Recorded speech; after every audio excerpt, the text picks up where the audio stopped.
नमस्ते guys welcome welcome मेरो mini भ्लगमा सबैजनालाई है साथीहरू। आज चाहिँ हामी यसो धनगढीबाट अनि हामी जाँदैछौँ कञ्चनपुरतिर। जाँदाखेरिमा बाटोमा यो चाहिँ दामी जङ्गल पर्दो रहेछ हैन।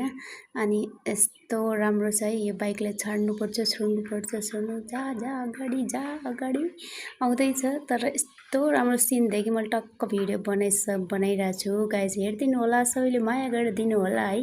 कस्तो छ अब यहाँ अगाडिको हाइस लेभल यता आउने रहेछ, म त उता जाने हो कि भनेको हैन। गाइज हामीले छोडिसक्यौँ, सबैलाई अघि छौँ। म पनि आज फर्स्ट सिटमा पढेको, एकदमै खुसी छु त्यही भएर। किन भन्दाखेरि म पहिले जहिले पनि पछाडिको सिटमा पढ्थेँ, आज चाहिँ फर्स्ट सिटमा पढेको चाहिँ त्यही भएर चाहिँ अगाडि ड्राइभरको साइडमा छु नि त गाइज। फेरि हैन टक्क भएर माथि भिडियो बनाउने एकदमै गुड अपर्च्युनिटी पाएको कारणले गर्दा मैले चाहिँ त्यो मौकाहरू गुमाउन चाहिनँ। मैले भिडियो बनाएँ गाइज है, कतिको राम्रो छ। हजुरले लाइक कमेन्ट गरिदिनु होला।